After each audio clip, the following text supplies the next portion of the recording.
Abri, Senhor, os meus lábios e minha boca anunciará o vosso louvor. Glória ao Pai, ao Filho e ao Espírito Santo, como era no princípio, agora e sempre. Amém. Senhor, quem entrará no santuário para te louvar? Senhor, quem entrará no santuário para te louvar? Quem tem as mãos limpas e o coração puro, quem não é vaidoso e sabe amar, quem tem as mãos limpas e o coração puro, quem não é vaidoso e sabe amar.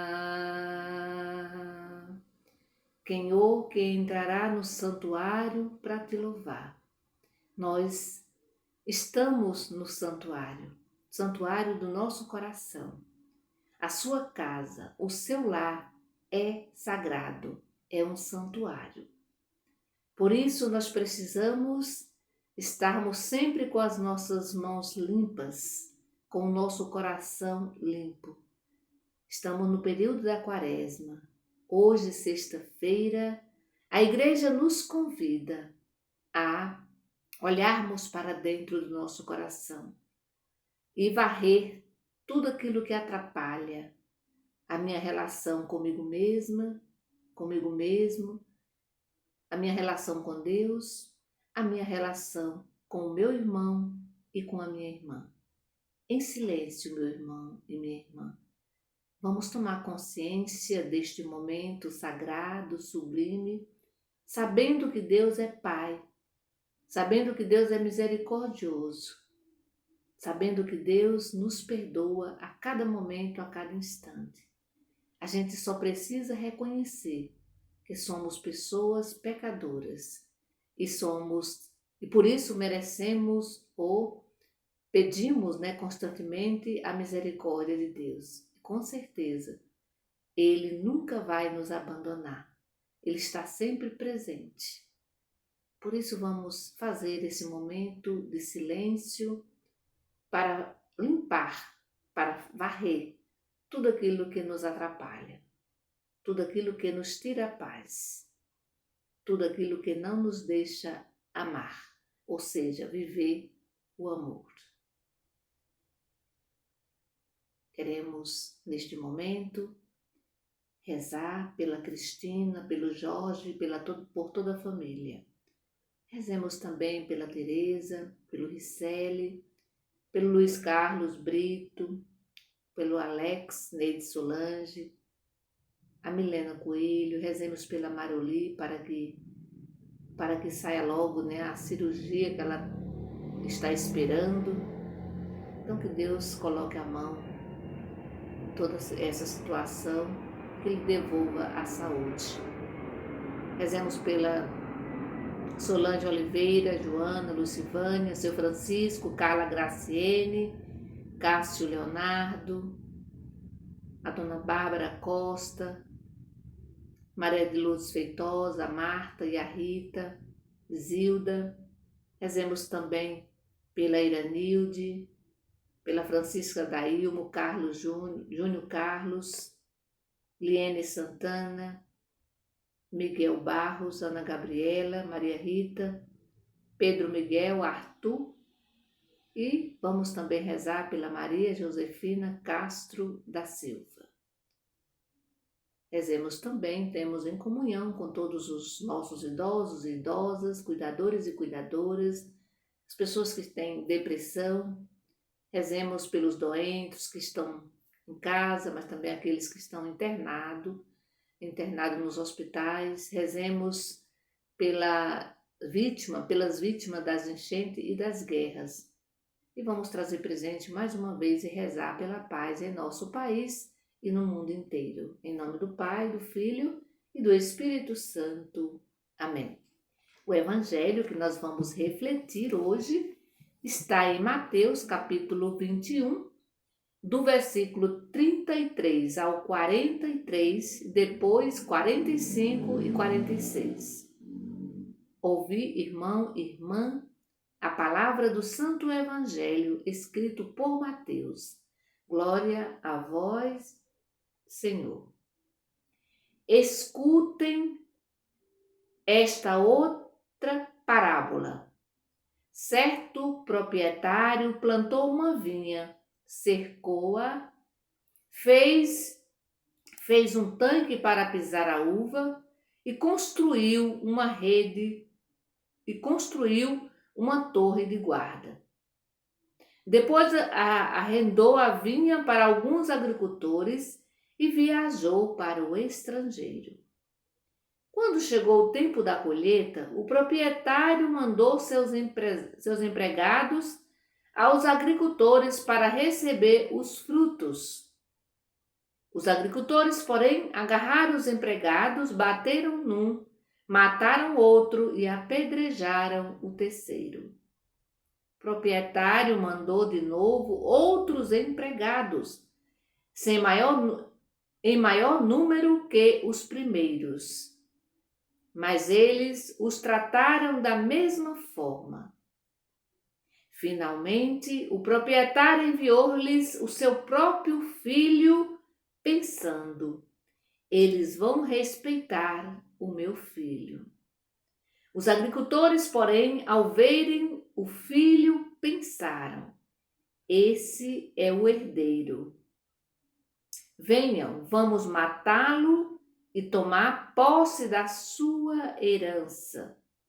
Então agarraram o filho, jogaram para fora da vinha e o mataram. Pois bem, quando o dono da vinha voltar, o que irá fazer com esses agricultores?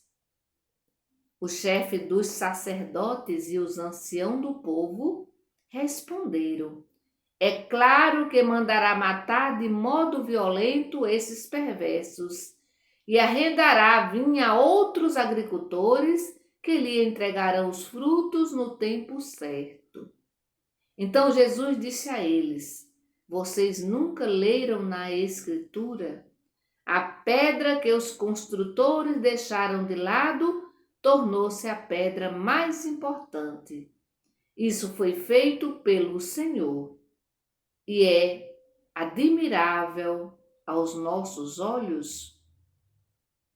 Por isso, eu lhes afirmo, o reino de Deus será tirado de vocês e será entregue a uma nação que produzirá seus frutos. O chefe dos sacerdotes e os fariseus ouviram as parábolas de Jesus e compreenderam que estava falando deles. Procuraram prender Jesus, mas ficaram com medo das multidões, pois elas consideravam Jesus um profeta. Palavra da salvação, glória a vós, Senhor. Muito bem, o povo de Israel foi escolhido por Deus para começar a sua obra de salvação. O povo de Israel foi um povo escolhido por Deus, com o objetivo de começar a sua obra de salvação. A esse povo foi enviado pessoas. Primeiro os patriarcas, os juízes, os profetas. Diz a parábola, né? Jesus aqui está fazendo uma comparação, usando a parábola para explicar uma determinada situação. Ele sempre usava parábolas para fazer entender melhor. E aqui Deus sempre enviou pessoas. Vejam que Deus enviou Abraão, Isaac, Jacó, Moisés e tantas outras pessoas. E o número muito maior de profetas. tudo com o objetivo de formá-lo, de prepará-lo para uma vida cheia de bênção, uma vida tranquila, uma vida em paz. Então, Jesus, ao longo da história do povo de Deus, do seu povo, Deus, na verdade, Deus, ao longo da história, ele sempre cuidou do seu povo, sempre esteve próximo, sempre andou com o povo. Ele sempre armou a sua tenda no meio do seu povo. Só que esse povo continuou virando as costas para Deus. Povo mal agradecido. Esse povo que Deus cuidou tanto, é um povo mal agradecido. Que sempre, quando podia, virava as costas para Deus. Deus usou todas as tentativas e, por fim, ele vai enviar o seu próprio filho, o seu filho amado, o escolhido. Ele enviou Jesus Cristo. Tudo isso por amor ao seu povo, por amor a nós. Do jeito certo de administrar o reino dos céus aqui na terra e salvá-lo de todo o pecado. Jesus veio nos ensinar a todos a administrar o seu reino aqui na terra e salvá-lo de todo o pecado. Jesus veio nos ensinar tudo isso. Só que muitas vezes a gente não quer muito escutar. A gente não aprende, porque para isso tem que haver muitas mudanças. A gente precisa fazer uma verdadeira revolução dentro de nós mesmos, para aceitar Jesus como nosso Salvador, como nosso Messias.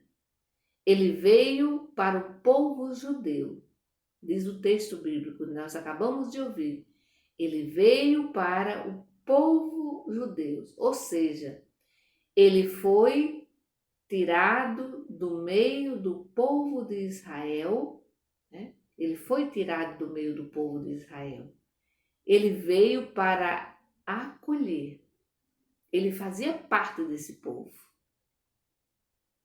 Ele fazia parte. Ele se encarnou. Ele nasceu de Maria, se encarnou, nasceu no meio desse povo, mas, no entanto, sobretudo, as autoridades não aceitavam Jesus. Nunca aceitaram Jesus como o Messias, como o Filho de Deus. Veja que Jesus é o Filho na parábola, veja que Jesus é o herdeiro. Ele denunciava os sacerdotes, os anciãos, que não cuidavam da sua vinha, ou seja, que não cuidava do povo. E aqui Jesus vai fazer uma denúncia. Na verdade, a parábola é uma denúncia. E Jesus, no fim, devolve, na verdade, a pergunta para os próprios sacerdotes e anciãos, quando ele diz assim: olha, pois bem, quando o dono da vinha voltar, o que irá fazer com esses agricultores? Os agricultores aqui são os sacerdotes e os anciãos, as autoridades religiosas da época que não cuidavam do povo, que não cuidavam da vinha.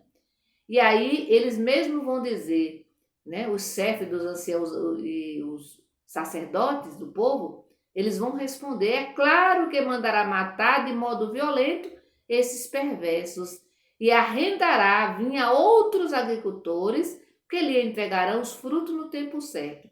Então Jesus vai dizer a eles: vocês nunca leram na Escritura a pedra que os construtores deixaram de lado, tornou-se a pedra mais importante. Isso foi feito pelo Senhor e é admirável aos nossos olhos. Por isso eu lhe afirmo O reino de Deus será tirado de vocês e será entregue a uma nação que produzirá seus frutos. Aqui Jesus está falando que o reino de Deus vai ser tirado da mão deles, que são lideranças, e vai ser colocado nas mãos de outra nação, ou seja, na mão dos pagãos, daqueles que para eles eram considerados impuros, que eles eram considerados, né, não tinham direito, na verdade, à salvação. Mas, no entanto, o reino de Deus vai ser colocado nas mãos dessas pessoas desprezadas e excluídas.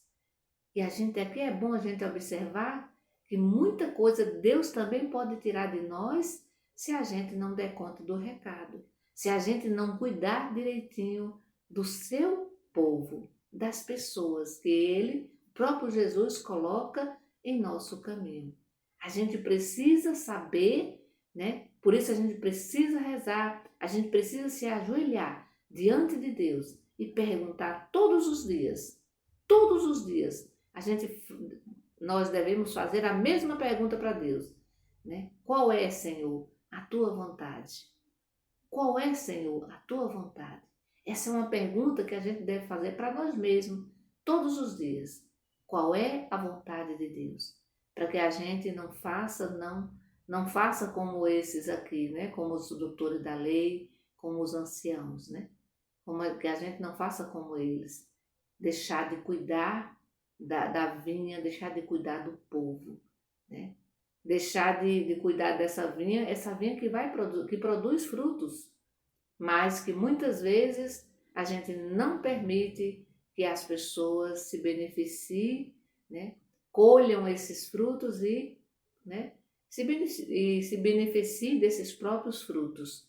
Quantas vezes nós, sobretudo nós liderança, e aqui eu estou falando para nós, liderança de igreja, nós que participamos da igreja, a gente precisa cuidar melhor. Para isso nós fomos escolhidos por Deus, para cuidar da sua vinha, ou seja, do povo de Deus, sobretudo daqueles que sofrem injustiças.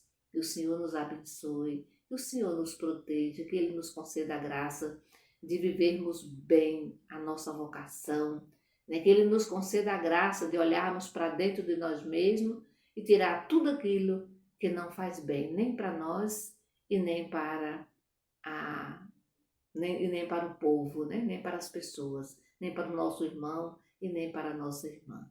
Que o Senhor nos abençoe. Em nome do Pai, do Filho e do Espírito Santo. Amém.